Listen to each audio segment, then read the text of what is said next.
शुरू में publishers note.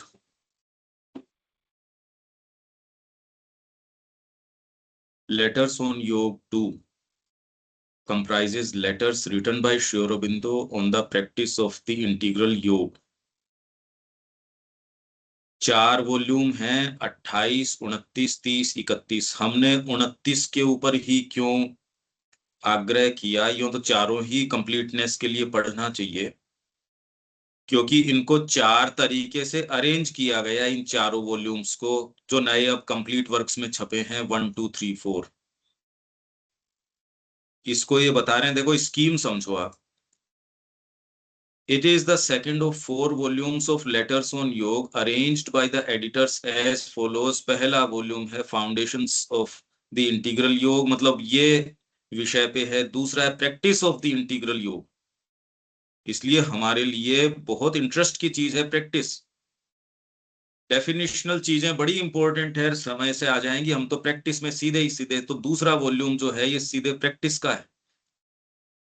इसमें आप लोग अपने नोट्स भी बनाइए, इसमें जितना जो कर सकते हैं आप कंटिन्यूअसली इसको कीजिए।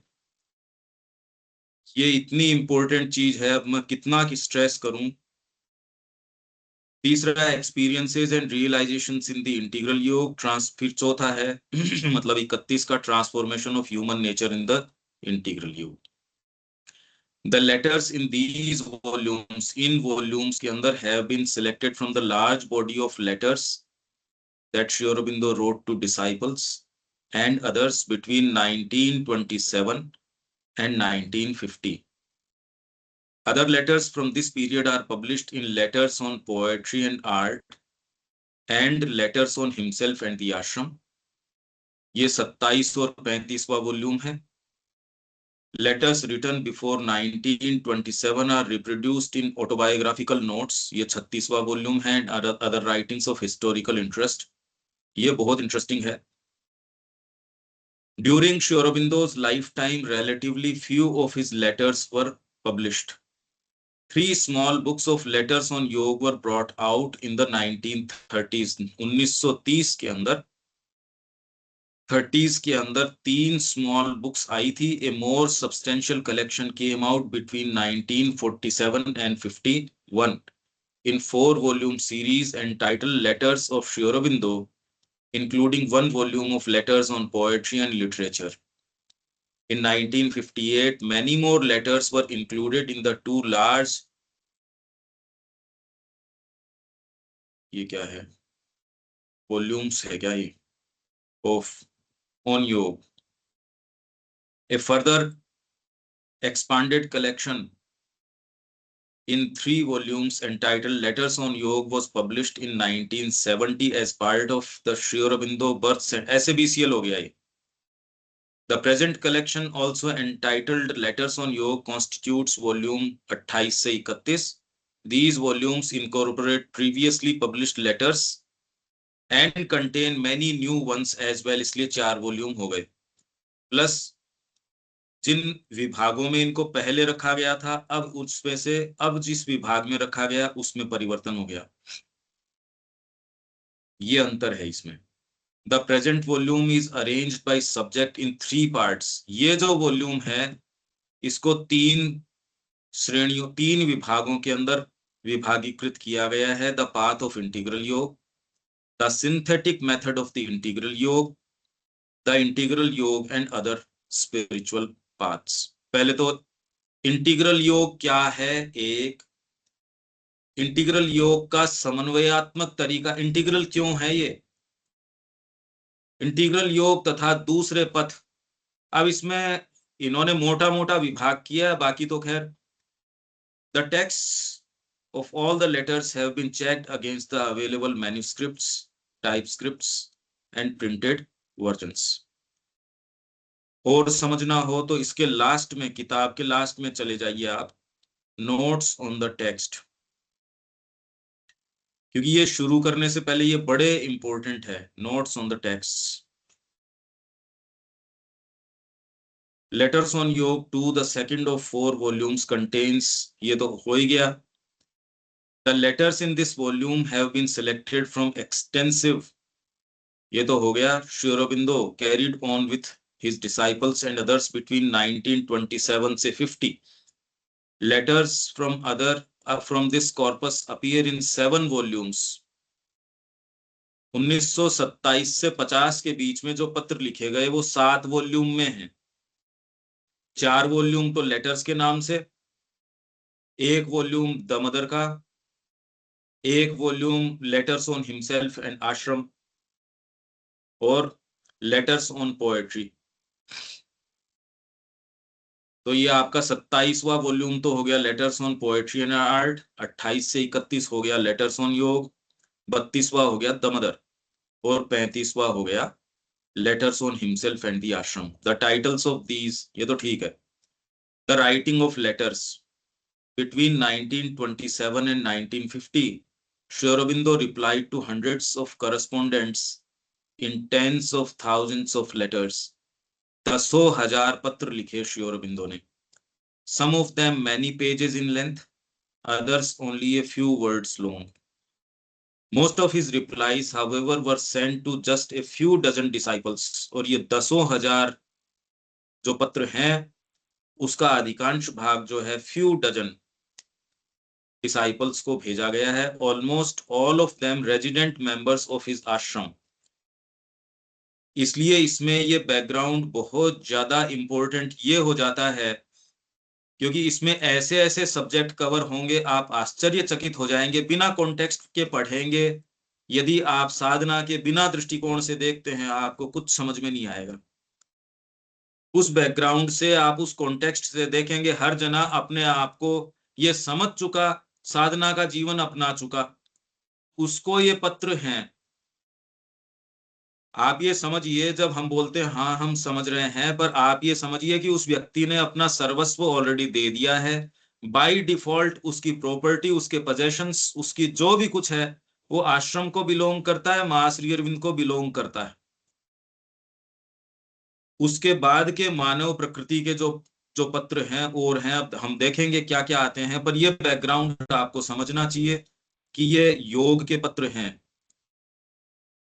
मोस्ट ऑफ हिज रिप्लाईज, ये इनको रही. Shri Aurobindo wrote most of these letters between 1931 and 1937.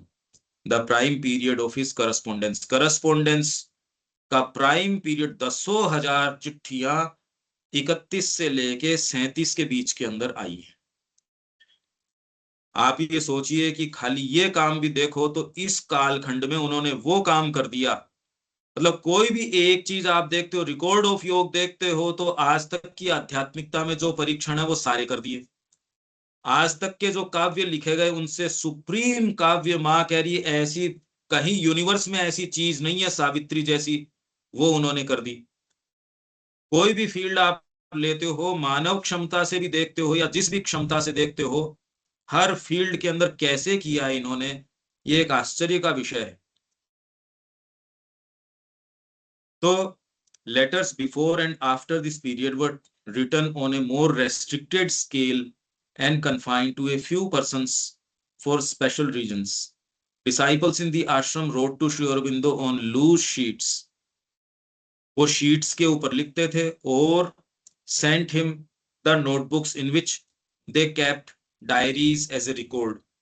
उसमें कुछ को जो है, इसको मेल भी बोलते थे, ये वो अपनी डायरी मेंटेन करते थे, उसमें लिख के भेज दिया. श्री अरबिंदो उसी के अंदर लिख के हाशिए में लिख देंगे, नीचे लिख देंगे,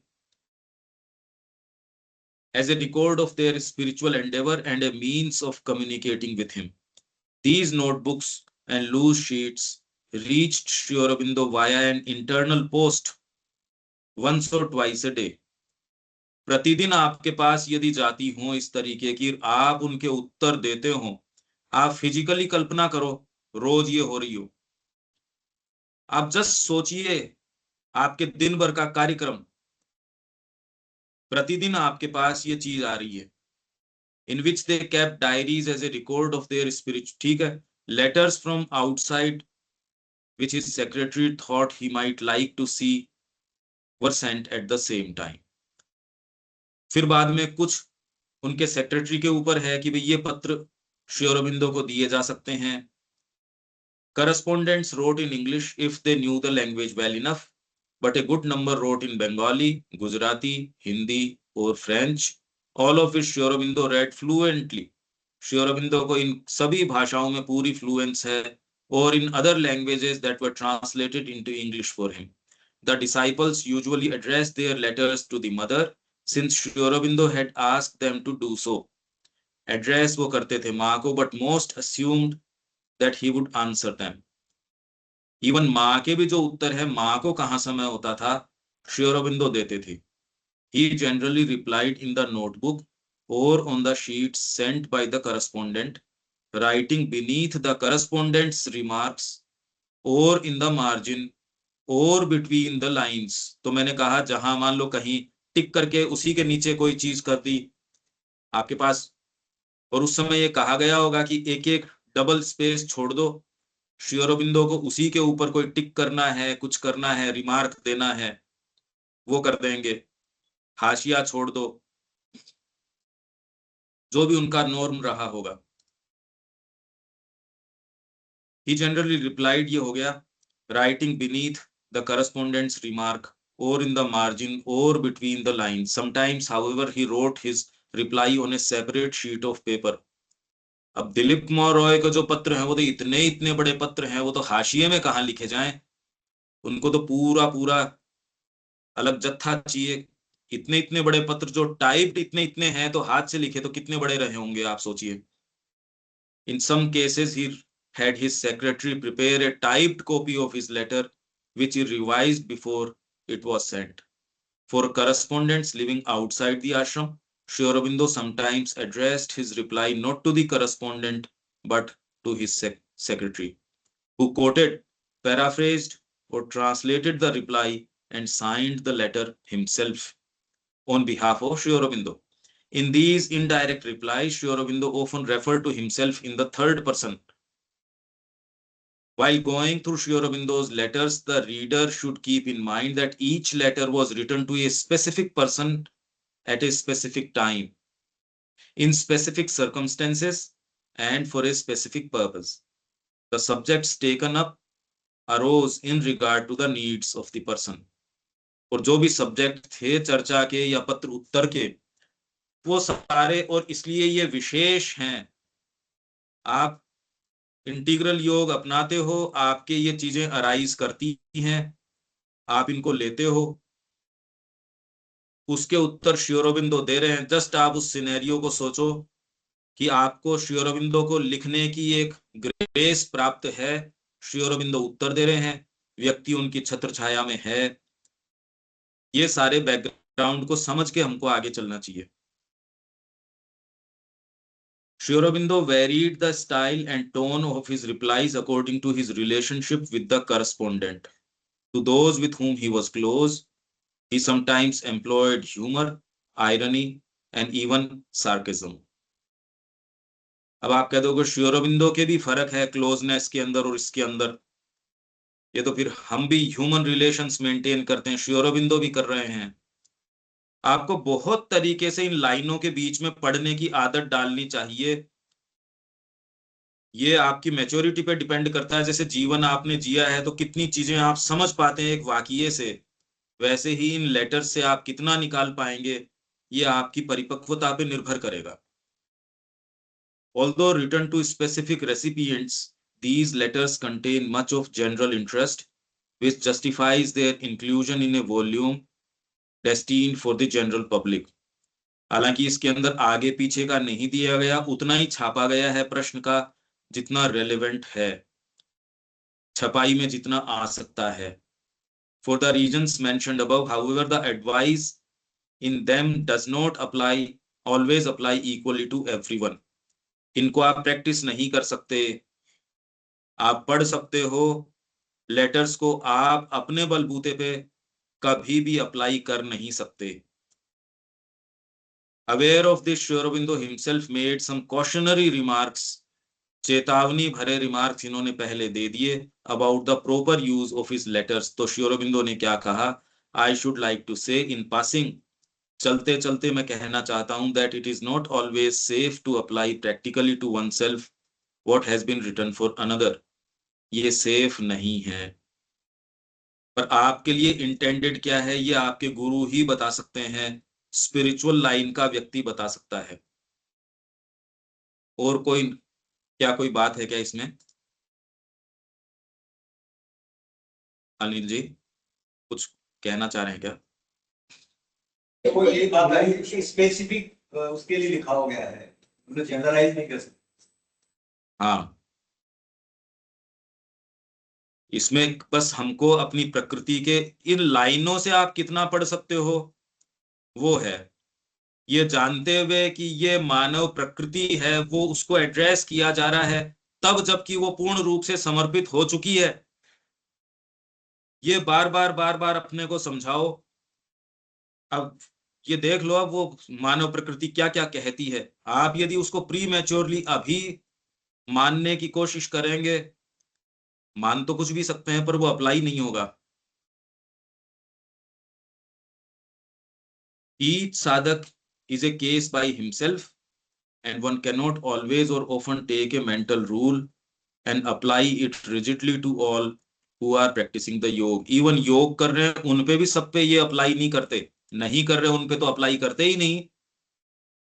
जो कर रहे हैं उनके ऊपर भी, ये तो एक व्यक्ति विशेष के ऊपर भी सारे समय अप्लाई नहीं करते। उसकी साधना की स्थिति विशेष के ऊपर श्री अरविंद ने ये उत्तर दिया है। उसी व्यक्ति को 10 दिन बाद के अंदर दूसरी बात कहेंगे। जो दमदर में हम पढ़ रहे हैं, श्री अरविंद को उसने व्यक्ति ने कहा कि अब आपके जवाब स्ट्रिक्ट होने शुरू हो गए, क्योंकि माँ भी सुबह प्रणाम के समय स्ट्रिक्ट हो गई मेरे साथ, इसलिए आपके उत्तरों में भी माँ के कारण फर्क पड़ गया। ये इसी सैटरडे मतलब कल ही पढ़ा था हमने ये। तो श्री अरविंद ने कहा पहले तेरे साइकिक था, अब तेरे माइंड और वाइटल हैं वो ऊपर आ रहे हैं, इसलिए साइकिक को जो चीज कही जा सकती है वो माइंड और वाइटल को नहीं कही जा सकती। अब ये बड़ी ही विचित्र बात है। ये तो यदि आप साधना करें तब ये सारी चीजें आप समझ पाएंगे। तो हम कोशिश करते हैं जितना लाभ इसका उठा सकते हैं उतना तो हम प्रयास करेंगे, पर यात्रा का लाभ तो यात्रा करने से होगा, उसके नजारों से नहीं होगा। The tendency to take what I lay down for one and apply it without discrimination to another is responsible for much misunderstanding। ये टेंडेंसी, ये प्रवृत्ति, एक चीज उठाई बिना डिस्क्रिमिनेशन के किसी और व्यक्ति के ऊपर या किसी और सिचुएशन उसके ऊपर आपने उसको अप्लाई कर दिया, ये बहुत जो मिसअंडरस्टैंडिंग होती है उसके लिए रेस्पॉन्सिबल है। हर कहीं हर कुछ अप्लाई करना, a general statement too true in itself can not be applied to everyone alike. सब पे समान रूप से अप्लाई नहीं किया जा सकता। और applied now and immediately without consideration of condition और सर्कमस्टेंस और पर्सन और टाइम, देश काल पात्र स्थिति, इनको विचार के ही। इनफैक्ट श्री अरविंद ने उसी व्यक्ति को लिखा है।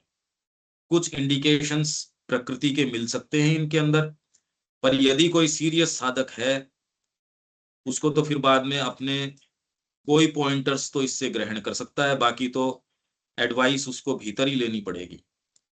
It is not a fact that all I right is meant equally for everybody, that assumes that everybody is alike and there is no difference between sadhak and sadhak।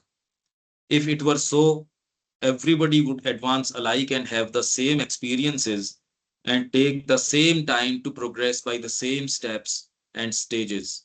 It is not so at all। ऐसा बिल्कुल भी नहीं है। ये इन्होंने footnote दिया कि ये पत्र कहाँ आया है। ये 35वें वॉल्यूम के अंदर पेज 473 से 75 ये यहाँ आया है। और दूसरा जो पैसेज है, सेकंड पैसेज, ये दमदर 32वां वॉल्यूम है उसके पेज 349 के ऊपर आया है, जो यहाँ श्री अरबिंदो जो कह रहे हैं ये वाली बात। The typing and revision of the letters, most of the shorter items in this volume and many of the longer ones were not typed or revised during Sri Aurobindo's lifetime। इस वॉल्यूम में जो बड़े या छोटे passages आए हैं were not typed or revised, ये श्री अरविंद के जीवन काल में नहीं हुए, and are reproduced here directly from his hand written manuscripts। A good number of the letters, however, are, as mentioned above, were typed for Sri Aurobindo and revised by him before sending. Other letters were typed by the recipients for their own use. जिसको प्राप्त हुआ उसने अपने अपने type करवा लिए अपने purpose के लिए, or for circulation within the ashram. At first, circulation of the letters was restricted to members of the ashram and others whom Sri Aurobindo had accepted as disciples. When these letters were circulated, personal references were removed. किसको लिखे गए हैं, क्या बात है, वो सारी को हटा के कि वो वास्तव में खाली कॉन्टेक्स्ट समझ में आए. Persons mentioned by Sri Aurobindo were indicated by their initials or by the letters X, Y, Z, etc. पहले कृष्ण प्रेम का भी नाम कम था, इस बार वॉल्यूम के अंदर कृष्ण प्रेम के और के नाम हैं. ये जो नया छपा है ये वाला, इनमें नाम है, कि उनमें कोई दिक्कत नहीं है, मतलब वही उन नामों को दिया गया है कि कौन से नाम है. या आपने एक्सटेंसिवली रीड किया है, यहां तो XYZ लिख दिया, आपने इवनिंग टॉक पढ़ ली, अमंग द ग्रेट पढ़ ली, और ये पुस्तकें पढ़ते हो तो तुरंत रिलेट कर सकते हो, अच्छा ये उसके बारे में बात है, वहां तो XYZ है, ये आदमी है, ये घटना है, वो सारा का सारा आप कनेक्ट कर सकते हो यदि आपने एक्सटेंसिवली रीड किया है. कुछ आपके मेमोरी है, नहीं तो मान लो रीड कर भी जाओ, ये वॉल्यूम कर लो, वो कर लो, फिर भूल जाओ. ये सारा लिंकेजेस बनता है. हाँ, कोई बात है क्या? इवनिंग टॉक्स पुरानी की उसको भी लिया है इसमें. हाँ, वो तो टॉक्स तो है ही, पर ये तो लेटर्स हैं स्पेसिफिकली. उन्होंने रिप्रोड्यूस किया है अपने वॉल्यूम में पुरानी ने, याददाश्त मेमोरी, जो वहां पर साथ में बैठते थे, क्वेश्चन आंसर होते थे, उसका फिर वापस लौट करके पुरानी लिखते थे याददाश्त. हाँ हाँ, इसमें है, निरोध बरन वाले में है. ये आप अगर 3-4 पढ़ोगे तो उसमें आपको एक दूसरे से फिर बाद में लिंकेजेस पता चल जाएंगे. ये तो रिटर्न लेटर्स हैं, करस्पॉन्डेंस हैं ये तो.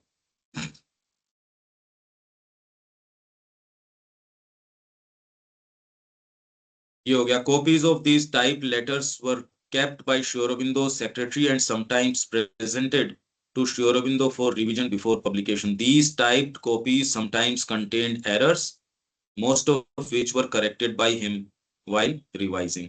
Sri Aurobindo's revision sometimes amounted merely to making minor changes. कोई छोटे मोटे कोई करते होंगे here and there, sometimes to a complete rewriting of the letter. He generally removed personal references if this had not already been done by the typist.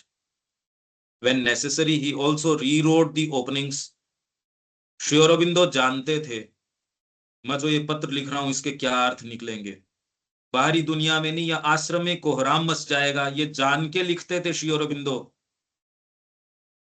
ये जानते थे कि उनके शब्द की क्या महत्व है, कि वहां अगर आपको पता चले दिलीप कुमार रॉय है, वो तो अभी पब्लिश अनाउंस कर देगा. कृष्ण प्रेम इस बात को जानते थे, श्री अरबिंदो इस बात को जानते थे. तो आप ये देखेंगे कृष्ण प्रेम की पूरी राइटिंग्स आप देखिए, बेस्ट वही है जो इंटरेक्शन विद श्री अरबिंदो है. जो कृष्ण योगी कृष्ण प्रेम में छपा है जो पार्ट, श्री अरबिंदो विजावी कृष्ण प्रेम, वो पार्ट उनका बेस्ट पार्ट है. उसी आदमी के दूसरे लेटर्स जो इंडिपेंडेंट लिख रहा है, आप कह रहे हैं ये तो एक आदमी का ही नहीं है, ऐसी बात कैसे कह सकता है? जैसे आपको पता है कि ये लेटर उसके पास जाना, आप अपना बेस्ट अभिव्यक्ति देने का प्रयास करते हैं, तो आप ये समझिए कि जो श्री अरबिंदो बहुत कॉन्शियस है, उनका एक शब्द क्या महत्व रखता है, ये सारी चीज जान के लिख रहे हैं वो. आप भी यही करेंगे अगर आपको पता हो आपके हर शब्द का क्या महत्व है, तो क्या आप जान के नहीं लिखेंगे? आपके भक्त आपके साथ संपर्क ही आपके शब्द के माध्यम से कर रहे हैं, और उनकी क्या स्थितियां हैं, वो कैसे लेटर्स लिख रहे हैं, तो आप ये सोचिए कि वो रिलैक्स होने की कितनी फुर्सत थी उनके पास, माँ के पास या श्री अरबिंदो के पास. वो आके शाम को आपको ये कह रहे हैं कि सुबह प्रणाम के समय उसने मेरे तरफ, माता जी ने मेरी तरफ ऐसे देखा गुस्से से. श्री अरबिंदो के पास रात को 11 बजे खाना लेके आए और श्री अरबिंदो 5, 7, 10 लेटर ऐसे लेके रखें कि वो भक्त आपके बारे में ये कह रहा था, क्या जवाब देना है? क्योंकि माता जी के जवाब यही देते थे। अब वो व्यक्ति दूसरे दिन प्रणाम के लिए आपके पास आए, आप कितना सहज महसूस करोगे? 1 दिन हो गया, 2 दिन हो गया, 3 दिन हो गया, वो व्यक्ति जब आपको प्रणाम करता है, आप क्या महसूस करोगे? ये स्थिति हमारे गुरु की थी वहां। आप इन पत्रों से जो वास्तविकता है वो नजदीक से देख पाएंगे। When necessary, he also rewrote the openings of other parts of the replies in order to free them from dependence on the correspondent's question. ये सोच के श्री अरबिंदो सारा काम कर रहे थे। As a result, some of these letters have an impersonal tone and read more like brief essays than personal communications. फिर बाद में इतना और है ये तो मेरे ख्याल से अब आप कहें तो मैं इसको पढ़ूं या क्या करूं, बोलिए। है जी, एक जना बोलिए, मेरे को समझ ही नहीं आ रहा क्या बोल रहे हैं। लेटर शुरू करते हैं, लेटर शुरू करते हैं। हाँ,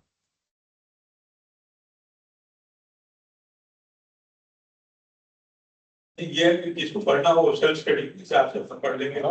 एक ओवरव्यू दे दिया।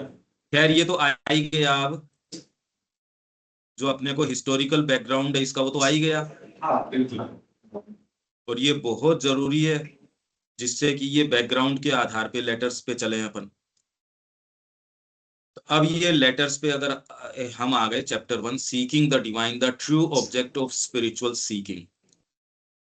इसमें आप अपने चयन भी कर सकते हैं, क्योंकि अब हम कंप्लीटनेस से चल रहे हैं, तो आप अपने चयन एक सेंटर के हिसाब से कैसे करने, इंडिविजुअल साधना के लिए क्या करने हैं, या आपके कि भाई ये इस चीज के ये हैं, ये वाली ये है, ये सारे आप किस तरीके से कर सकते हैं वो आप देखिए।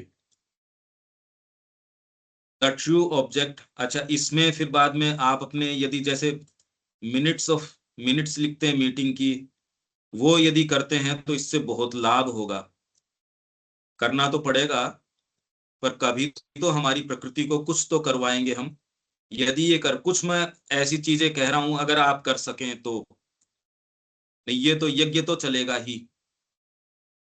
आप सोच लीजिएगा ये कर सकते हैं क्या, क्योंकि वो तो थोड़ा अप्लाई करना पड़ेगा अपने आप को। The true object of spiritual seeking, ये बिल्कुल क्लियर है स्पिरिचुअल सीकिंग का सच्चा ऑब्जेक्ट क्या है। To find the divine is indeed the first reason for seeking the spiritual truth and the spiritual life. भगवान को पाना ही पहला कारण है स्पिरिचुअल ट्रूथ और स्पिरिचुअल लाइफ को सीक करने का। It is the one thing indispensable, ये ही एक चीज है जो अपरिहार्य है। क्या? टू फाइंड द डिवाइन, भगवान को प्राप्त करना।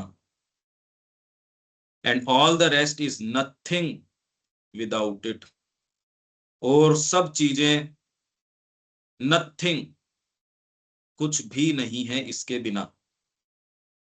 द डिवाइन वंस फाउंड, और भगवान जब एक बार मिल जाएं टू मैनिफेस्ट, तो उनको अभिव्यक्त करो।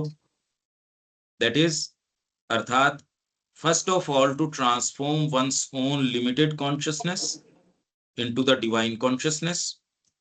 पहले हमारी जो सीमित चेतना है उसको डिवाइन कॉन्शियसनेस के अंदर रूपांतरित करना।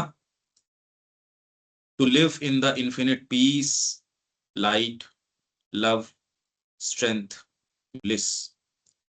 To become that in one's essential nature, वो ही अपनी मूल प्रकृति के अंदर बन जाना, और फिर बाद में उसके परिणाम स्वरूप to be its vessel, channel, instrument in one's active nature, और हमारी जो सक्रिय प्रकृति है उसके अंदर उसके वेसल बन जाना।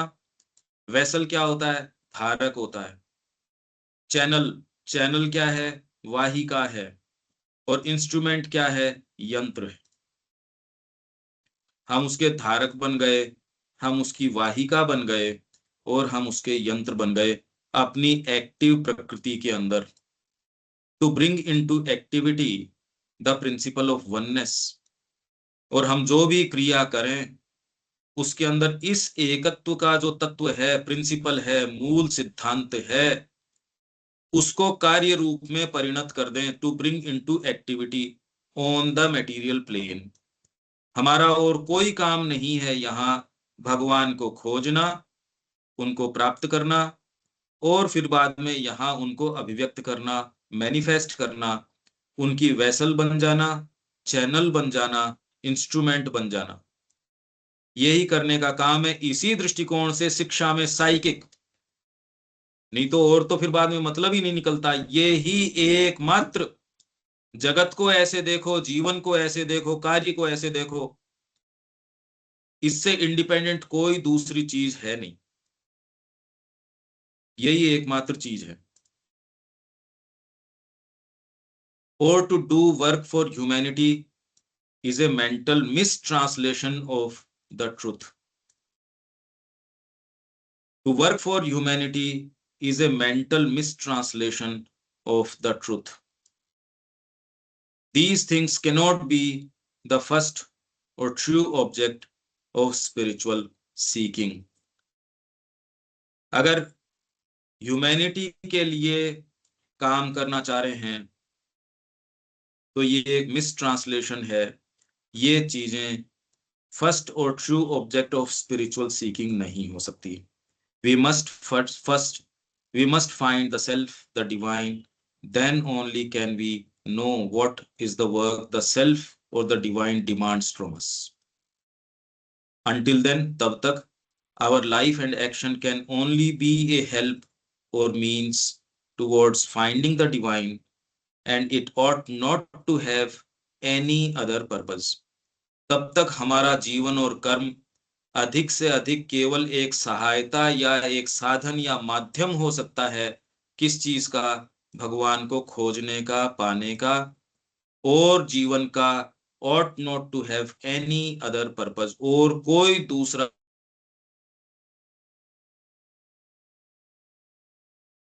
in the inner consciousness। जैसे जैसे हम आंतरिक चेतना के अंदर वर्धित होते जाते हैं, और as the spiritual truth of the divine grows in us, और या फिर जैसे जैसे आध्यात्मिक सत्य भगवान का हमारे अंदर ग्रो करता रहता है, हमारा जीवन और हमारा कर्म must Indeed more and more flow from that. तो हमारा जीवन और हमारा कर्म अधिकाधिक इस चीज से फ्लो करना चाहिए, प्रवाहित होना चाहिए। बी वन विद दैट, और उससे एक हो जाना चाहिए। But to decide beforehand by our limited mental conceptions, पर हमारे मानसिक अवधारणाओं के द्वारा पहले से ही निर्धारित कर लेना, decide beforehand what they must be, is to hamper the growth of the spiritual truth with in.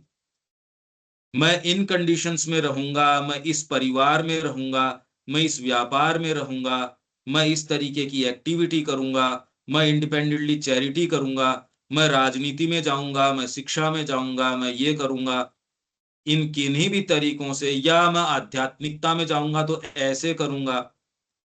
किन्हीं भी लिमिटेड मेंटल कंसेप्शन से आप यदि बिफोर हैंड डिसाइड करते हो तो must be is to hamper the growth of the spiritual truth within। तो ये आपके स्पिरिचुअल ट्रूथ के आविर्भाव को, जो आप में ग्रो कर रहा है, उसको हैम्पर करेगा, उसमें व्यवधान डालेगा। आप यदि ये भी कहते हो मैं सुप्रामेंटल के लिए काम कर रहा हूं, ये भी व्यवधान डालेगा। माँ की प्रसन्नता किस चीज में है, माँ आप क्या चाहती हो, और मिनट टू मिनट आपके लिए ये ग्रो करेगा। यहाँ कोई लाग लपेट नहीं है, एकदम स्पष्ट है। क्यों सूर्य प्रताप जी, यहाँ एकदम, ये तो मेरे ख्याल से डेफिनेशन में कहीं कोई चूक है क्या? नहीं नहीं, एकदम सही है। Actually, ये सीधी सपाट है ये। विजय अंकल जी यही बात बताते थे, वो धीरे धीरे हम लोगों को यहाँ पे बार बार ये कहते थे की ये बात ही बताते थे। उस समय तो ये पढ़ा नहीं था। और किसी भी तरीके से बिफोर हैंड यदि हम डिफाइन करने का प्रयास करते हैं, और यदि की कोई बात नहीं है, हम सभी करते हैं, क्योंकि साधना अपनाने के बाद ये इश्यूज अराइज करेंगे जो इन पत्रों में हैं। तो इसलिए डायरेक्टली हम ये ले रहे हैं, पहले तो ये डिफाइन कर रहे हैं, बिल्कुल साफ साफ है। अब अपने जीवन को इस दर्पण के सामने डालने का हम सारे साहस करें, करने का काम तो यही बचा है।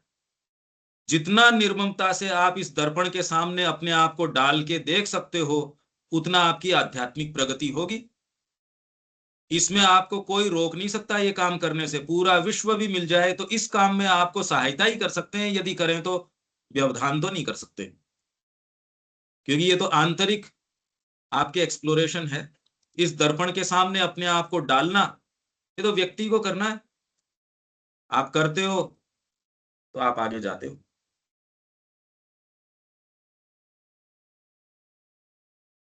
तो ये क्या कह रहे हैं, as that grows we shall feel the divine light and truth, the divine power and force, the divine purity and peace working within us, dealing with our actions.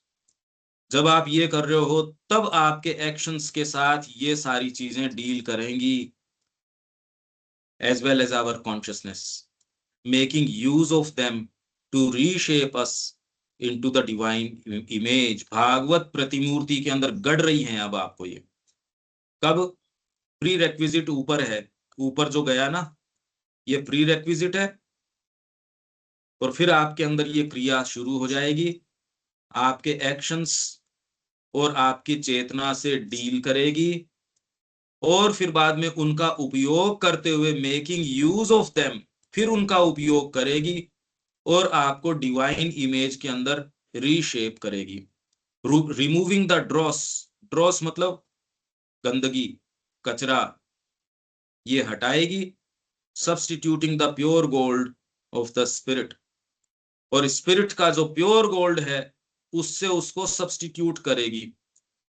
ये जो प्रक्रिया है रिमूविंग द ड्रॉस, ये यदि आपको ध्यान हो, हमारी जो बुकलेट है श्री अरविंद का पूर्ण योग, उसके अंदर ये शुरू कब होती है, जब आप आत्मसमर्पण का संकल्प करते हैं। सच्चा संकल्प यदि आप करते हो तब ये प्रक्रिया शुरू होती है, उससे पहले नहीं होती। ये ड्रॉस हटाने के लिए आपको स्वामित्व देना पड़ेगा उसके हाथ में, आपको साइन करके रजिस्ट्री करनी पड़ेगी। नहीं, ये ड्रॉस हटाने की प्रक्रिया नहीं होगी, कभी नहीं होगी, यदि आप स्वामित्व नहीं देते, अपना स्वयं मां के हाथों में नहीं देते, इसका संकल्प नहीं कर लेते, और आप पहले से ही प्री जज नहीं कर लेते, नहीं तो वो हैम्पर करेगा। यही कह रहे हैं ये यहाँ। ठीक है अनिल जी? ठीक है। अगर आप समर्पण का संकल्प नहीं करते, ये ड्रॉस को हटा के सोने को उसके स्थान पे लाने का कार्य जगदम्बा नहीं करती। इसको एक्टिव करने का काम यदि आप ये संकल्प करते हो जो ऊपर गया है, एकमात्र भगवान, एकमात्र। जब तक ये कहने में ही मैं चूक रहा हूं तो मैंने तो दो भाग मेरे अपनी बीइंग के कर रखे हैं। क्यों सूर्य प्रताप जी, अगर मैं कहने में चूक रहा हूं ये बात, तो मैंने तो कॉन्शियसली खंड खंड कर रखा अपने बीइंग को। नहीं बिल्कुल सही है ये। वो जो योगा यूनिट्स ऑब्जेक्ट और वो जो अभी आपने बनाई है ना, संकलन किया है, वो उसमें जब संकल्प लेंगे करेंगे, उसके बाद उसमें लिखा है जब सफाई होती है, जैसे कमरे में जब सफाई होती है तो धूल उड़ती है ना, तो धूल कब उड़ेगी? पहले वो झाड़ू लगेगा, जब उसके ऊपर वो क्या कहते हैं ना, वो डस्टिंग करेंगे, तो तब तो उड़ेगी उड़ेगी, और उसे घबराने की जरूरत नहीं है। वो एक प्रक्रिया है उसमें बताइए। सही है, बिल्कुल। इसको इसकी फेस वैल्यू पे लीजिए, मेरी खाली रिक्वेस्ट ये है, मेरे को भी ये वैसे ही लेनी चाहिए। हम बहुत इसको अब सीरियस हैं ये अब अप्लाई करने में। Only when the divine presence is there in us always, जब ये भागवत उपस्थिति सदा ही हमारे अंदर होगी, पर अगर मैं कॉन्शियसली इसको धकेल रहा हूं और मेरे पकड़ में आ रही है कि ये तो मैंने चूज करके किया है ये काम धकेलने का, ऐसा कौन व्यक्ति है जिसके पकड़ में नहीं आ जाती? कोई भी इमरजेंसी आपको ये पता चल रहा है माँ का तो ये काम है, ये वाला ये काम है, अगर मेरे को कॉन्शियसली ये पकड़ में आ रही है तो इसके लिए और कौन रेस्पॉन्सिबल है? मैं हूं। ये खंड खंड करना तो फिर बाद में आपने तो अपनी विल को ही खंडित कर दिया। पूरी लगा दोगे तो भी ये मार्ग ऐसा है जो सबसे दुर्लभतम है। अगर विल को ही खंडित कर दिया कि मेरे ये भी है, ये भी है, ये भी है, ये भी है, ये तो कॉन्शियसली खंडित कर दिया मैंने। तो यदि only when the divine presence is there in us always and the consciousness transformed can we have the right to say, तभी हमको ये राइट होगा कहने का that we are ready to manifest the divine on the material plane. इसमें ऊपर जो point आपने बताया था अभी कि to live in infinite peace, love, life, bliss, इसको थोड़ा सा इस पर और प्रकाश डालें। ये तो उसके परिणाम बता रहे हैं। First of all, to transform one's own limited consciousness into the divine consciousness. And what is that means? To live in the infinite. To live in the infinite peace. Is to become that. अच्छा देखिए, essential nature, word is essential nature. नहीं ठीक है, उन शब्दों में तो ठीक है, छोड़ो। मैं कह रहा हूं जस्ट आप एक विचार करो कि आपके केवल विचार ये माँ आप क्या चाहती हो। अब माँ ने आपको बता दिया, अगर ईमानदारी से आप वो फॉलो कर रहे हैं, क्या ये सारे परिणाम स्वतः नहीं आएंगे? आप जस्ट सोचो एक बार।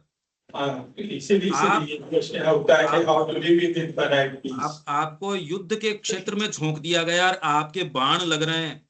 मान लिया शारीरिक तकलीफ हो सकती है, पर आंतरिक आपको वो आनंद है इसके अंदर, अरे माँ के लिए खा रहे हैं। आपको कोई ये नहीं है कि पेन के लिए आप गए हो कि चलो घाव खाने युद्ध में चलते हैं। कौन जाता है इसके लिए कि मैं घर पे यूं ही फ्री बैठा हूं, चलो युद्ध में चलते हैं, घाव खा के आएंगे ना। जिस कॉज के लिए आपके घाव लगते हैं, अगर आप थोड़े भी कल्टीवेटेड हो तो आप ये सोचिए कि आपके विचार माँ के लिए आ रहा है, आप एक्ट केवल माँ के लिए कर रहे हो। आप इस विचार को आगे बढ़ा के तो देखो, बौद्धिक रूप से भी आपको वो स्वतः वो चीजें आएंगी। जीवन को इस दृष्टिकोण से देखो, केवल माँ, और भी इस विचार को आगे बढ़ाओ, स्वतः ये चीजें नहीं आ जाएंगी। और अपने आप में क्या पीस होती है? अपने आप में तो कोई भौतिक चीज तो है नहीं है, पर रियल से ज्यादा रियल है, कॉन्क्रीट से ज्यादा कॉन्क्रीट है। पिछली बार भी मैंने आपको कहा था कि आप किस रियलिटी में निवास करते हो। आप विचार करते भी आप सारे लोग समझ गए, हाँ यार बिल्कुल ठीक बात है। ये शुरू किससे होगी? ये केवल माँ, केवल माँ की प्रसन्नता। और इस बात को और कोई नहीं पकड़ पाएगा। आपकी अंतरात्मा और माँ के बीच का इंटरेक्शन है, और कौन पकड़ेगा? क्या इस मार्ग का व्यक्ति? और वो भी अगर आपके गुरु उनको ये कहते हैं तो आपको कोई चीज कह पाएंगे वो। नहीं तो आपके और आपके गुरु के बीच में इक्वेशन है ये, और किसी तीसरे का लेना देना ही नहीं है इसमें। इसको हम ईमानदारी से कितनी कर पाते हैं ये है। अब हम सारे इतने मैच्योर हैं, आंखें तो बंद करें नहीं अपनी चीजों के प्रति, ये है करने का बस।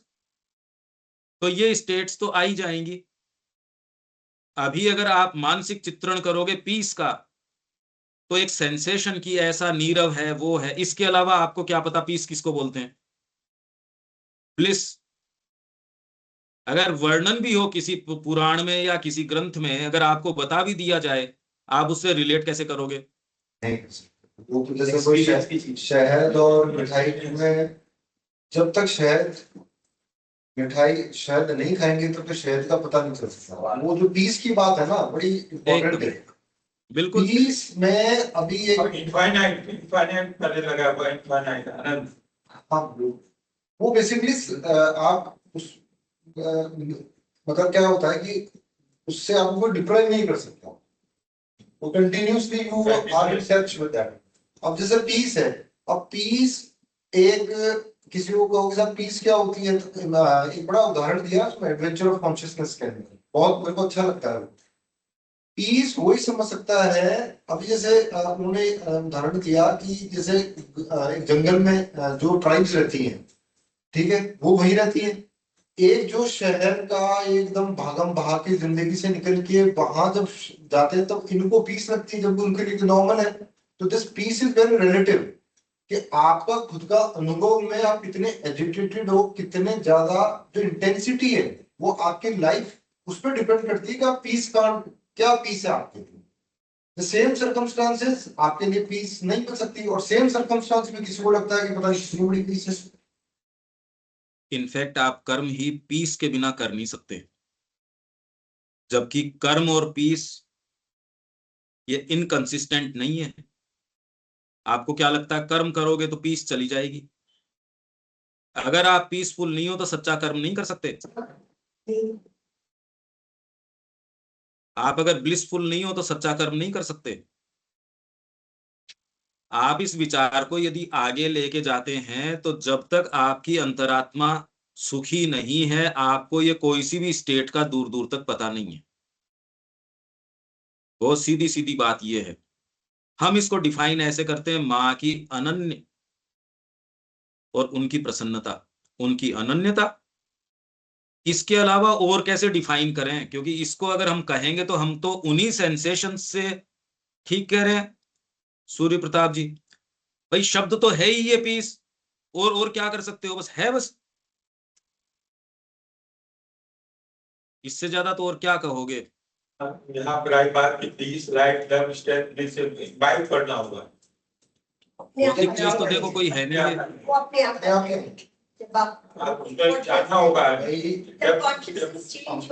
मैं गंगोत्री गया था, तो मुझे नहीं पता था कि वहाँ इतना ठंडा पानी है। मैंने वैसे ही मतलब बिल्कुल भी मेरे को अंदाजा ही नहीं था, मैं तो समझा पानी बह रहा है।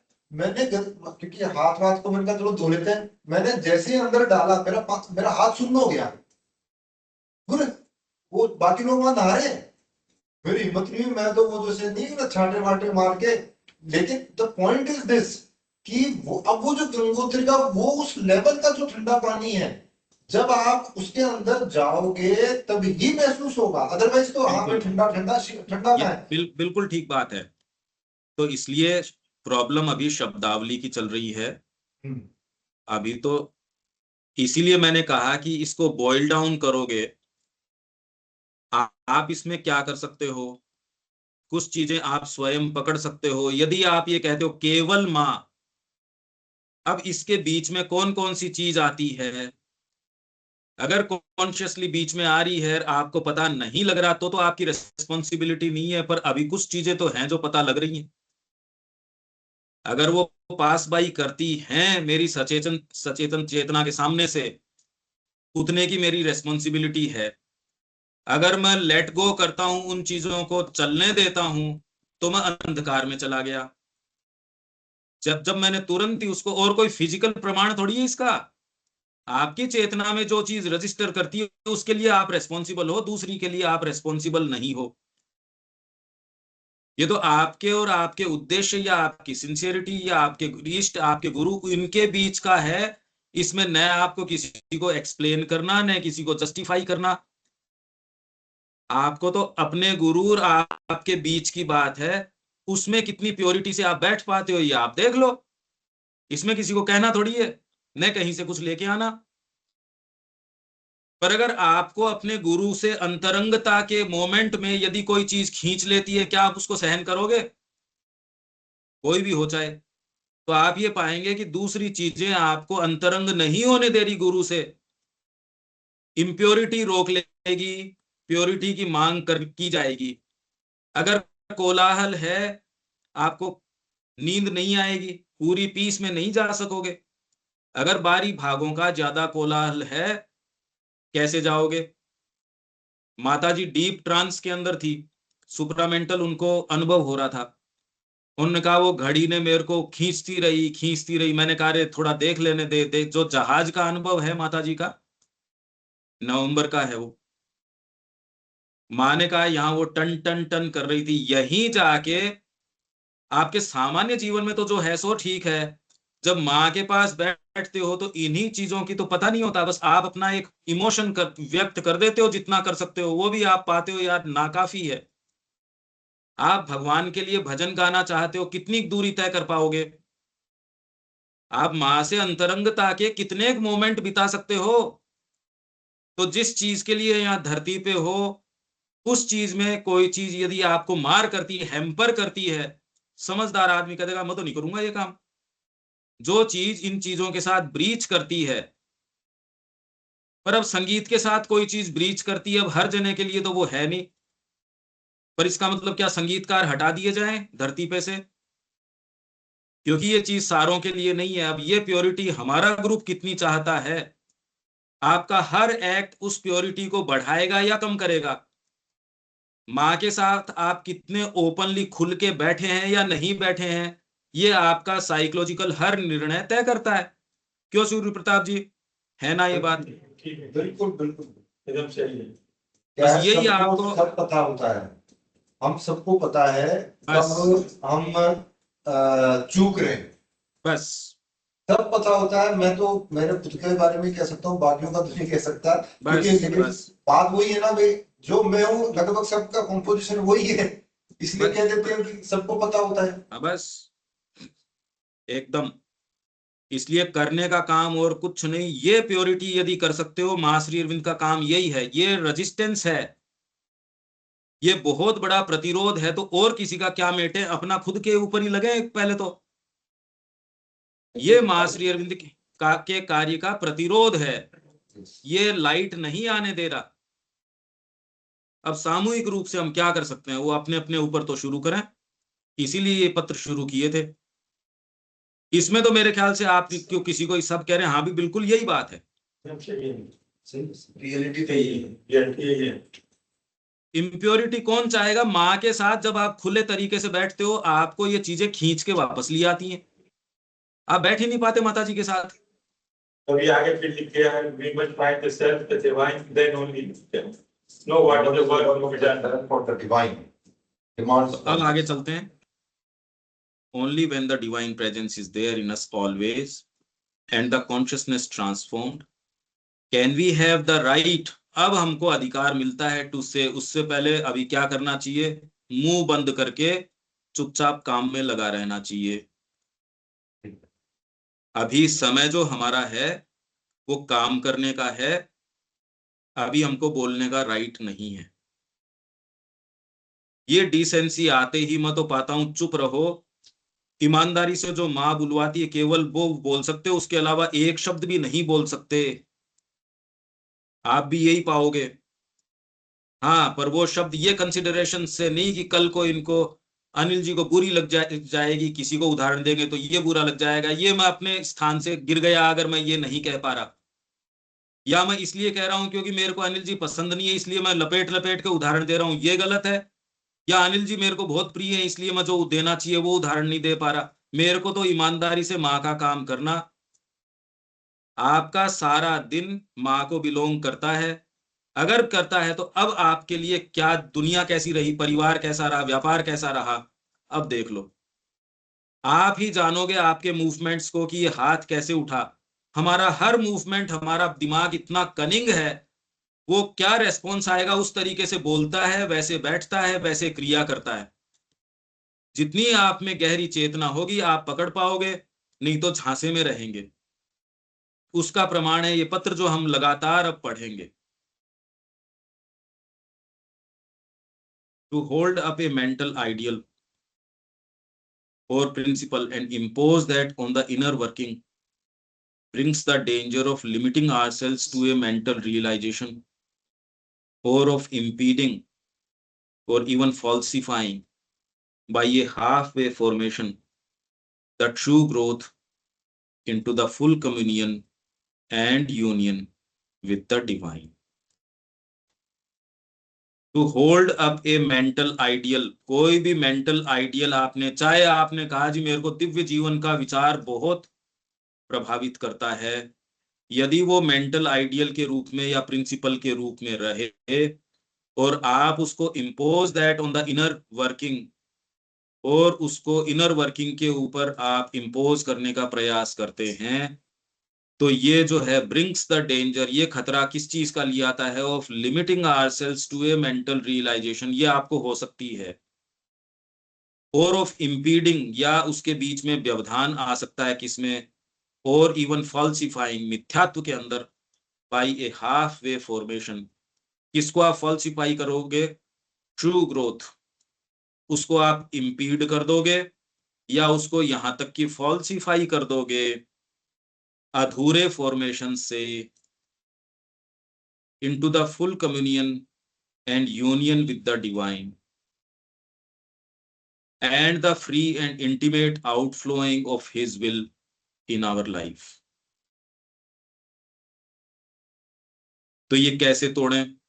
हर व्यक्ति अपने आप को तो सही मानता है, और जितनी सिंसियरिटी है उतना हम सब कर भी रहे हैं, पर यदि आप अपने ही भरोसे हो, क्या ये कभी भी तोड़ा जा सकता है क्या इसको? क्योंकि हम तो जितने सिंसियर है उतना तो अप्लाई कर ही रहे हैं। क्या ये ग्रंथि तोड़ी जा सकती है नहीं, फॉल्सिफिकेशन की? क्योंकि भौतिक चीज तो है नहीं ये, कहीं ना कहीं आपको एक डिसाइसिव निर्णय पे जरूर लेके जाएंगी। अगर वैसा ही जीवन चल रहा है तो इसका मतलब कोई ना कोई गड़बड़ी है। आप अपनी प्रतिबद्धता जरूर तय करोगे, अपनी जिम्मेदारी तय करोगे, आप कुछ न कुछ निर्णय पे आओगे। हम कितनी चर्चा करते हैं उसका परिणाम कहीं ना कहीं निर्णय पे आता है। यदि कोई आपकी चर्चा निर्णय पे नहीं लेके आ रही, कोई भी चर्चा किसी भी फील्ड की हो, यदि निर्णय पे ही नहीं आ रही, तो आप कह रहे यार बैठ बैठ के हम सेमिनार किस चीज की कर रहे हैं। तो इतने दिन से यदि डिसाइसिव परिवर्तन जीवन में नहीं आ रहा, तो ये हाफ वे फॉर्मेशन हो जाएगा, इवन फॉल्सिफाई कर दिया जाएगा, आपके जो ट्रुथ है उसको इम्पीड कर दिया जाएगा, उसको व्यवधानित कर दिया जाएगा। इम्पेडिमेंट होता है व्यवधान, वो हो जाएगा। क्या आपको ये अलार्म नहीं लगता ऐसे कि ये जीवन चला गया मेरा? आपका एक्टिव लाइफ है आप लोगों की, जिन जिन की, आपको लगता नहीं ये चला जाए, रेत की जैसे जा रहा है। रेत तो फिर भी आराम से मान लो पकड़ लो, नहीं पकड़ लो, आपका दिन जा रहा है, ये कितना कीमती समय है वो जा रहा है। ये खतरा इसके अंदर है, तो इसको तोड़े कैसे? ये तोड़े कैसे? भारतीय संस्कृति ने इसके लिए गुरु अपनाया। भौतिक उपस्थिति मिल जाए तब तो कहना ही क्या, नहीं हो तो वास्तव में गुरु अपनाओ, गुरु के अर्थों में। रोज इंट्रोस्पेक्शन करो, जितना बर्तन को नहीं मांजते उतना अपने आप को मांजो। मांज के ये देखो कहीं धोखे में तो नहीं आ रहे। और क्या क्या कर सकते हैं, क्योंकि अपने पास कई इसके सूत्र जरूर हैं, श्री अरविंद बता देंगे। आप जब उचित अवस्था में आएंगे, माँ डेफिनेटली वो चीजें आपके सामने ला देंगी। इससे खतरनाक चीज नहीं हो सकती कि आपका जीवन जा रहा है। This is a mistake of orientation to which the mind of today is especially prone. किस चीज के लिए है ये? सूर्य प्रताप जी क्या कह रहे हैं? ये जो ऊपर अपनी जो बात रखी है ना, बेसिकली यही एक्चुअली अभी जो सबसे बड़ा इशू जो है भारत में, बाकियों की तो ये कह रहा है, बट अपने सनातन धर्म को ले लो, चाहे गीता का जो इंटरप्रिटेशन है, जो भी सारी चीजें हैं, वो यही है। वो किससे है? दो, अभी ह्यूमैनिटी को सेंटर में रख के सारा काम कर रहे हैं, चैरिटी को कर रहे हैं, जबकि जब स्पिरिचुअलिटी के हिसाब से वो हमारा आदर्श, वो ही हमारा केंद्र बिंदु रहे, वो तब जाके ये चीज आती है। अदरवाइज अब जैसे इसमें अभी एक 2-3 लाइन पहले लिखा था कि जो मेंटल फॉर्मेशन हम पहले कर लेते हैं, भाई जो चीज है पहले वहां पदार्पण तो करो, जब अंदर जाओगे उसके बाद let the things grow. Otherwise ये बिल्कुल। सारी की सारी मेंटल जो चीजें हैं ये हमें अवरोध करती हैं। और बिल्कुल एक लास्ट पॉइंट, एक मतलब जो सबसे बड़ी जो मिस्टेक है वो ये है आज की तारीख में, स्पिरिचुअलिटी मतलब बेसिकली दान कर दो, चैरिटी कर दो, दया, कहते हैं ना sympathy, empathy, no doubt they are there, नहीं, कंपैशन, उसकी नहीं बात कर बट रहे, डिफरेंट वेज। उसकी बात नहीं कर रहे ये। ओरिएंटेशन, ओरिएंटेशन मतलब आपका दिशानुकूलन। अगर आपका दिशानुकूलन खाली मेंटल आइडियल या प्रिंसिपल है, उसको आप इम्पोज करना चाह रहे हो, इसलिए योग की परिभाषा माताजी क्या दे रही हैं, और श्री अरविंद ने यहाँ ऊपर ही ऊपर दे दी, Find the divine. केवल। अब ये बात अपनी टेबल पे रखो और इसको किसी और को न तो बताना न किसी को और कहना, हम इसको कितना फुलफिल कर पा रहे हैं। हमको किसी के ऊपर कुछ इम्पोजिशन नहीं करना। आप पाओगे और सबके लिए तो हम कह पाएंगे, अपने आप के लिए अप्लाई करना सबसे दूभर और मुश्किल चीज है। तो ये ओरिएंटेशन की प्रॉब्लम है। आज पश्चिम जो आपकी प्रकृति को कह रहा है स्वतंत्र, हर जने को फ्री विल, पर्सनल, उसका स्पेस, उसका ये, उसका वो, आप अपने आप को सबमिट करने के लिए तैयार नहीं हो। आप इंडिपेंडेंट केंद्र जरूर खोल सकते हो, पर यदि कोई सामान्य व्यक्ति है, उसकी गाइडेंस में अपने आप को 24 घंटे नहीं रखोगे। वो आपको एक दिन अच्छा लगेगा, 2 दिन अच्छा लगेगा, पर अगर वो 2 4 5 दिन अगर वो ही दिखना शुरू हो जाए, आप वहां से भागने की कोशिश करोगे। और बातें छोड़ो, आप उससे फोन कर लोगे जी, चंद्र प्रकाश जी बहुत हमको प्रेरित करते हैं, ये करते हैं, वो करते हैं। आप हाथ के नीचे आ जाओ तो कहीं चले थोड़ी गए चंद्र प्रकाश जी। कोई भी व्यक्ति कहीं गए थोड़ी हैं वो। आप जिन चीजों के प्रति पीठ थपथपा रहे हो, वो ओरिएंटेशन की तो प्रॉब्लम है। मूल प्रकृति के ऊपर आपके जो ताव आएगा, जब तक उसके थ्रू आप नहीं जाएंगे तब तक आपकी सब्जी सिद्ध नहीं होगी। आज कर लो चाहे कल कर लो, कल ज्यादा मुश्किल होगी। इस हीट के थ्रू कौन गुजरना चाहता, एक जना हाथ ऊपर नहीं करता। इस हीट्स के लिए हाथ ऊपर नहीं करता क्योंकि कहता है अरे मेरा भी तो स्पेस है, मेरे को भी तो चाहिए। उन्हीं चीजों के ये पत्र हैं। इन लोगों ने अपने आप को माताजी श्री अरविंद को दे दिया। अब ये जो समस्याएं आएंगी, मैं बहुत सिंपैथी के साथ और उस चीज के साथ ये बातें कह रहा हूं कि आपको सच्ची सच्चाई आपके जीवन की पता चल जाए। आप अगर हीट नहीं सहन करोगे तो आपकी सब्जी नहीं तैयार होगी, आपका पकवान नहीं तैयार होगा। आप अवन में कोई चीज देते हैं तो आप जो टेम्परेचर उसके लिए चाहिए, या तो प्रक्रिया शुरू मत करो। अगर अवन में आपने ब्रेड डाली और वो उतना उसका टेम्परेचर नहीं किया, वो चिड़ी हो जाएगी, खाने लायक नहीं रहेगी, खत्म हो जाएगी, खराब हो जाएगी। जब तक हम अपने साथ हैं, अपने आप को ममत्व के साथ देख रहे हैं, आपको किसी और की आवश्यकता है क्या, ये बताइए। ठीक है ये इक्वेशन अनिल जी? ठीक है बिल्कुल।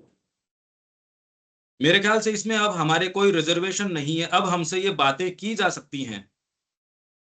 अब कितनी स्ट्रिक्टनेस के अंदर से आप गुजरने के लिए तैयार हो, उतनी ही आध्यात्मिक नियति आप एंश्योर करोगे।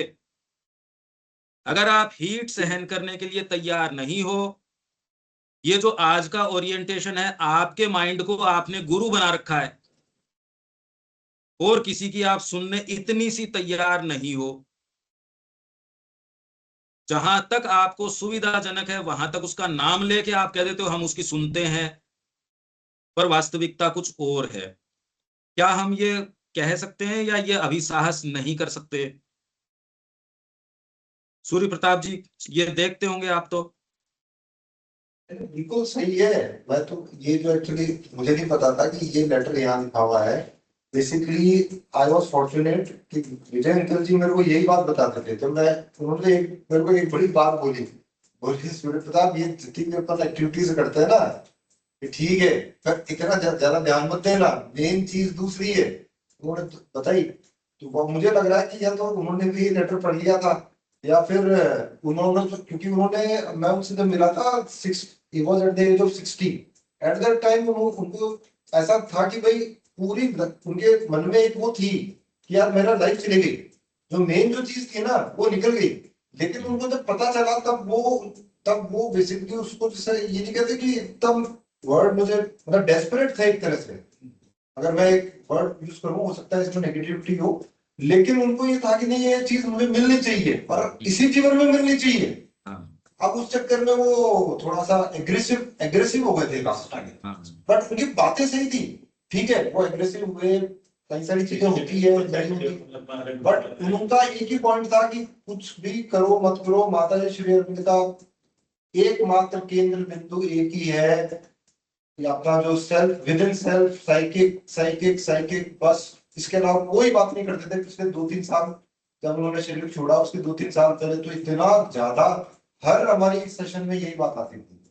हाँ, पर ये हम वहां तक नहीं जाना चाहते, हम कुछ करना चाहते हैं। अभी अगर नहीं चेतते, आप अब समर्पण का संकल्प नहीं करते तो कभी भी नहीं कर पाएंगे। और अच्छा, ये मुझे एक सारी बात बातें सब ठीक हैं, पर करना तो फिर भी पड़ेगा आपको। करना पड़ेगा। और उसके बाद दूसरी बात बता, उन्होंने कितनी बड़ी बात बोली, बोले तुम कर सकते हो। मैंने कहा क्यों? मैंने कहा कि ये तो आप गलत बोल रहे हो, जहां चाह वहां राह, हमने भी ऐसे बोल दिया। बोले नहीं, क्या होता है उम्र के हिसाब से हमारे अंदर ऐसी कंडीशनिंग हो जाती है कि बाद में आप चाहकर भी नहीं कर सकते। जो राइट टाइम है वो है, मतलब कि यूथफुल, मतलब बिफोर 50-45 से जो पहले आपने जितना करनी है, हमारे तो कहा है कि जितना जल्दी उसके बदलाव से मैं कह रहा हूँ मतलब जितना जल्दी हो सके। तो ये जो चीज है ना, देखिए, हालांकि मैं माता जी ने ये कहा, साइकिक जो अब 5 साल की उम्र में जितना मैंने उसकी आंखों में देखा, 12 साल के अंदर फिर वो पीछे चला गया। तब की बात है जब वो माँ के संपर्क में है, जब वो डिफॉर्म्ड नहीं है, माँ बाप ने डिफॉर्म नहीं किया। नहीं तो माँ बाप तो महासंकट हैं। माता जी के शब्द हैं ये। अगर माँ बाप ने उसको विकृत नहीं किया है, तब की ये स्थिति है कि आप 5 साल की उम्र में जितना साइकिक को टच कर सकते हो, आप इसके ऊपर ध्यान तो एकाग्र किया करो कि ये साइकिक बोलते हैं है कहाँ। या इन चीजों पे अब विचार करना और करना डेफिनेटली आप करते होंगे, पर ये सारे आपके आयाम अपने आप का प्लंज लेने के लिए अभिप्रेरित कर रहे हैं। दूसरी चीजें यदि और भी दूसरी हैं, वो खतरनाक हैं। यदि माँ के अलावा कॉन्शियसली कोई दूसरी चीज हो सकती है, कोई हमारी दूसरी ड्यूटी नहीं है, कोई दबाव नहीं है, कोई इमरजेंसी नहीं है। अगर है तो फिर तो कुछ है ही, फिर तो अभी आपके पास कुछ खोने को है। जब तक खोने को है, भगवान ही एकमात्र आपको लगे उससे भी कोई कीमती चीज हो सकती है, तब तक तो वैल्यू सिस्टम हमारा थोड़ा सा गड़बड़ है ना, फॉल्सिफिकेशन हो गया इसका। कितना भी सूक्ष्म इसको कर दो, ये बात बड़ी गहराई तक सूक्ष्मता से लगी रहती है। ये चाहे आज कर लो, इसलिए ठीक कहा उन्होंने, आप लोगों को बहुत स्पेशल सर्कमस्टेंसेस मिले हैं, संकल्प कर लो आज, कौन मना कर रहा है। आगे चलें। This is a mistake of orientation to which the mind of today is specially prone. आज का जो मन है, आप तो अपने आप के नजदीक हो इसलिए आपको लगता है मैं ठीक सोच रहा हूं, पर ये तो कॉमन उसकी कॉन्स्टिट्यूशनल प्रॉब्लम है ये। मिस्टेक ऑफ ओरिएंटेशन, आज ओरिएंटेशन आपको यदि बचपन में शिक्षा नहीं मिली, ओरिएंटेशन आपका विकृत हो चुका, क्या कर लो आप इसमें। It is far better to approach the divine for the peace और लाइट और bliss than the realisation of him gives, than to bring in these minor things which can divert us from the one thing needful. The divinization of the material life also, as well as the inner life, is part of what we see as the divine plan. Material life का भी divinization और आप नहीं कर सकते, आप तो समर्पण कर सकते हो। इसमें कोई भी हुआ बचाव, अभी आपने प्लंज नहीं लिया। आप इस बारे में भ्रमित नहीं हो सकते कि आपने प्लंज लिया है या नहीं लिया। आप हर एक्टिविटी को रेफर करके देखो, अब वो चीज आपका इंडिपेंडेंट नहीं रहेगा, अब तो माँ जो बोलेगी वो होगा। आप कोई भूमि का स्वामित्व किसी को दे देते हो, उसका क्या अर्थ निकलता है? बस अब तो वो वैसे जाने ही उसके अगर माँ बाद को आपने स्वामित्व दे दिया तो इसका क्या अर्थ निकलेगा? वही अर्थ निकलता है। अगर हम बचा रहे हैं तो कॉन्शियसली हम उन सारी चीज को बचा रहे हैं, but it can only be fulfilled by an outflowing of the inner realization, something that grows from within outward, not by the working of a mental principle. Mind से नहीं होगा जब तक हृदय द्रवित हो के माँ माँ सारे समय, और वो आग ये लगी रहे माँ को दे दूं। मंसूबे बना के आप पहले ही सोच के वो काम कर रहे हो, ये प्रश्न करते हो उससे पहले कि इसमें माँ क्या चाहती है। आपको पता होता है तब आप उसमें चुपचाप में कहते हो ये तो करना जरूरी है, तो इसके बिना परिवार कैसे होगा, इसके बिना तो घर पे शांति कैसे रहेगी, इसके बिना तो ये कैसे होगा, इसके बिना तो पेट कैसे भरेगा, मैं तो परिवार इसमें हूं मैं। आप कर सकते हो, आप खतरों से खेल रहे हो, इससे कोई फर्मेंटेशन होगा नहीं। मतलब आप अनंत काल तक ये काम कर सकते हो। जिस हीट के थ्रू जाना होगा वो आज चले जाओ, चाहे कल चले जाओ। ये आप सहर्ष स्वीकार आप जिस दिन करोगे उस दिन बात बनेगी। You have asked what is the discipline to be followed in order to convert the mental seeking. तुमने जो ये प्रश्न पूछा है कि क्या अनुशासन, डिसिप्लिन मतलब साधना या अनुशासन, कि मेंटल सीकिंग को मैं कैसे कन्वर्ट करूं, ये हम सब का प्रश्न, जो पदार्पण नहीं किया जिसने आध्यात्मिक जीवन के अंदर, उन सब के लिए बड़ा मार्मिक प्रश्न है कि अभी सीकिंग मेंटल है। अनिल जी, अभी तो जो सीकिंग है उसको कन्वर्ट कैसे किया जाए, उसका उत्तर आ रहा है इसमें, into a living spiritual experience. तो इसके लिए पहली आवश्यकता, अगर आपका सच्चा प्रश्न है आप लोगों का, the first necessity is the practice of concentration of your consciousness with in your self.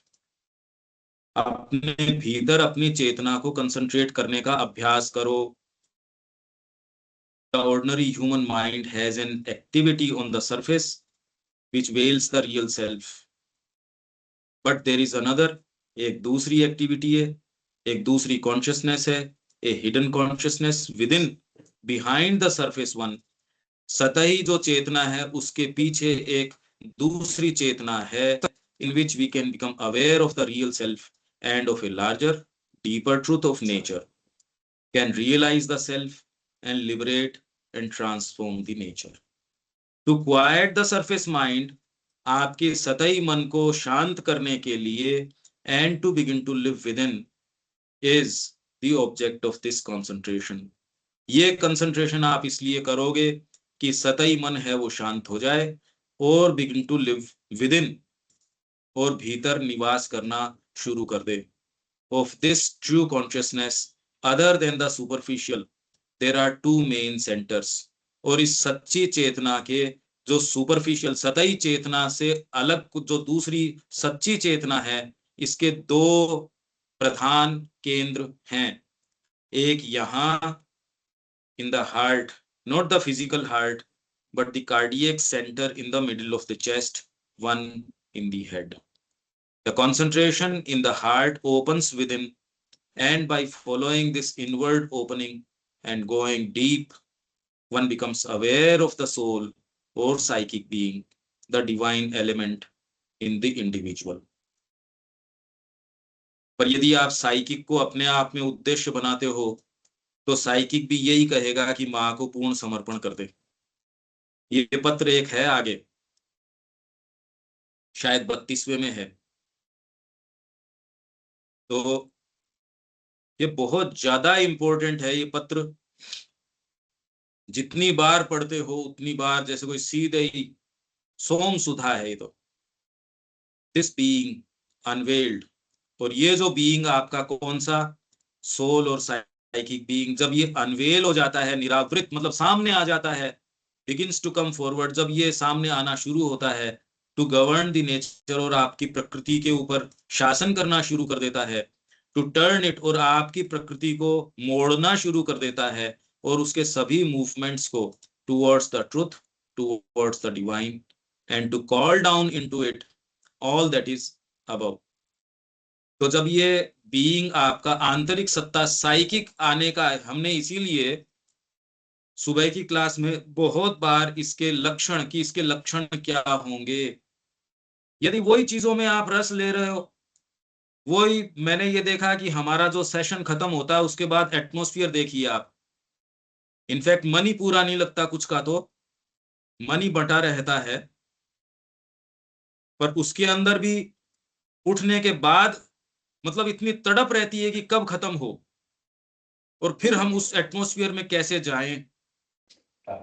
आपने ये तड़प महसूस करी होगी। ये कह रहे हैं आप भीतर जाओ। तब ये मैं कुछ लक्षण बता रहा हूं, आप ये देख सकते हैं कोई चीज आपके अंदर करस्पॉन्ड करती है क्या ऐसी, या कभी नहीं जानी जो मैं कह रहा हूं वैसी। हो सकता है कुछ में ये प्योरिटी इतनी इंस्टॉल हो गई हो कि भाई ये महसूस ही नहीं करी हो। तो ये कह रहे हैं it brings the consciousness of the presence. अब ये जो उस प्रेजेंस पी कैपिटल उसकी कॉन्शियसनेस, आपको ऐसे लोगों के बीच में यूं, अरे यार कैसों के बीच में आ गए, आप तड़पते हो, बंदों संत असज्जन चरना, जो वो कह रहे हैं ना, उनको तकलीफ ये है कि ये सज्जन जो है ये यहाँ आ तो गए, ये कल चले जाएंगे, अब खाना खा के तो कम से कम पिंड छूटेगा, दूसरी चीजें हो अपनी, नहीं तो ये रोज मतलब ये सुबह शाम खाली माता जी का पढ़ना चर्चा करना, यार कहाँ और दूसरे काम भी होते हैं। एक को ये है कि वो तुलसीदास जी प्रेयर कर रहे हैं, बंदों संत असज्जन चरना, उन दोनों के बीच में एक चीज कॉमन है, संत तो जो है बिछड़ते हैं तो प्राण ले लेते हैं, और जो असज्जन है वो मिलते हैं तो प्राण ले लेते हैं। अब हमारी कंडीशन कौन सी वाली है भाई, कितना हम प्रयास कर रहे हैं भी, आप नाइट स्टे तो करो, बीच बीच में एक महीने में कभी तो आओ, कोई एक्टिविटी लें, कोई चीज करें। यहाँ आके भी पूरे समय नहीं बिता पाते और ही मंसूबे रहते हैं। इससे अभी हमारे टेस्ट जो हैं, अरे कभी तो उघाड़ के अपनी प्रकृति को देखना ही पड़ेगा।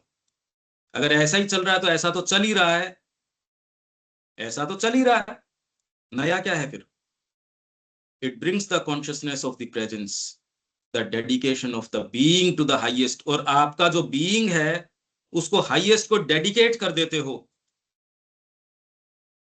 जब आपके साइकिक आएगा तो इसका लक्षण क्या है, वो प्रेजेंस की चेतना ले आएगा।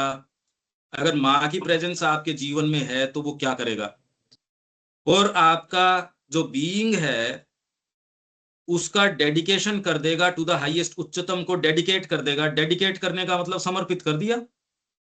अब जब समर्पित ही कर दिया तो और अब 9 13 22 क्या रही इसके अंदर। जब आप समर्पित हो ही चुके, अब आप कैसे निर्णय ले सकते हो अपना। या तो आप समर्पित नहीं हो तो आप निर्णय ले सकते हो। समर्पित का मतलब क्या होता है, आप इंडिपेंडेंटली निर्णय कैसे ले सकते हो। ये सारे मानक हैं, सच्चा व्यक्ति इनको अप्लाई कर पाएगा और अप्लाई करके आगे जा पाएगा, अप्लाई करने से जा पाएगा।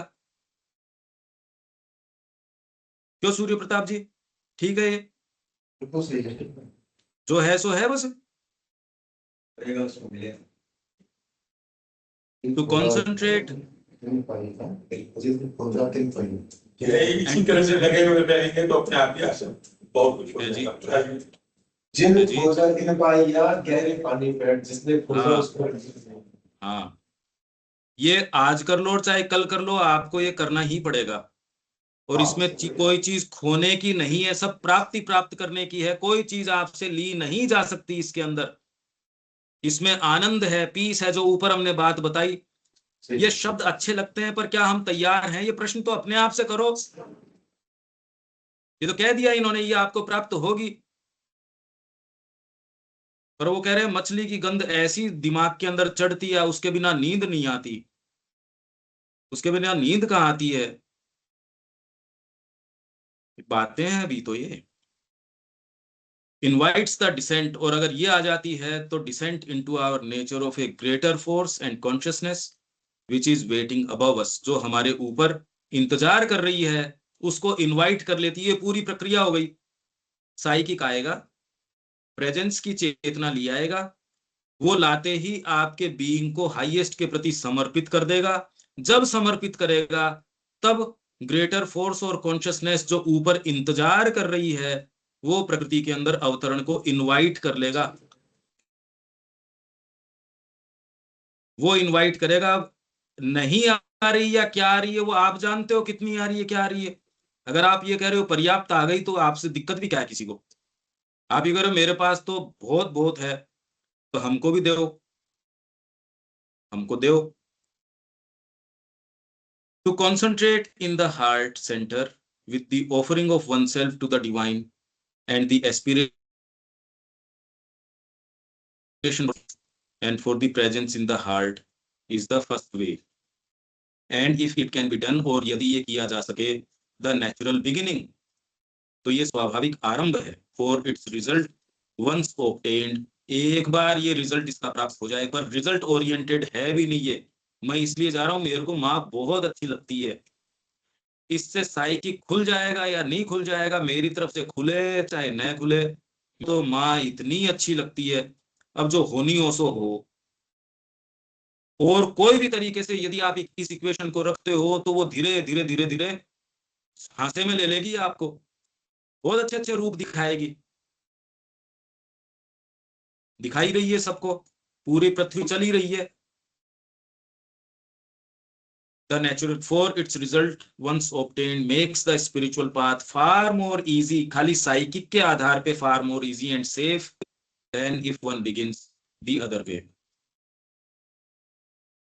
ये आगे का आप बाद में करेंगे, पर मेरे ख्याल इससे सुंदर, अब इसलिए मैं चाह रहा था, अब आप समझ रहे हैं ये चयन क्यों किया। नहीं, बहुत अच्छा, बहुत अच्छा हुआ। बहुत बढ़िया। प्रैक्टिकल और अच्छा। हम इसमें और गंभीर बातें जो मैं गहराई से करना चाहता हूं, आपसे खाली रिक्वेस्ट है कि आप थोड़ा चिंतन, इसका मनन, लिखना, नोट्स बनाना। जो मैंने पिछली बार आपको 18वें वॉल्यूम में माताजी ने एक ओकल्ट प्रोसेस बताई थी, 18वें वॉल्यूम का एक चयन है इसमें अपने माताजी साहित्य संचयन में, कि आप जो सोच रहे हो उसको शब्दों में जब ढालते हो तो उसका पावर है। उन शब्दों को यदि आप लिख लेते हो तो ज्यादा पावर है।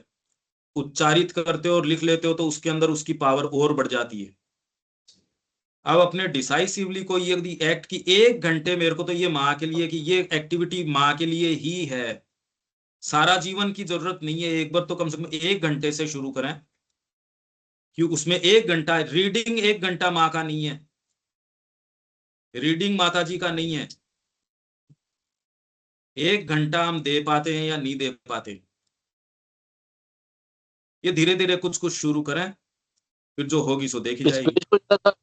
जो आज पढ़ा है इसको शेयर कर दीजिएगा। हाँ जी, जरूर। तो यहाँ विराम दें ओम से। और ये कितनी सुंदर चर्चा रही, आपको क्या महसूस होता है? बहुत सुंदर। बहुत सुंदर। निकल के सामने आई infinite peace, light, love, strength and bliss.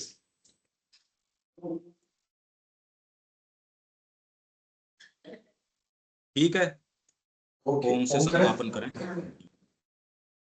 O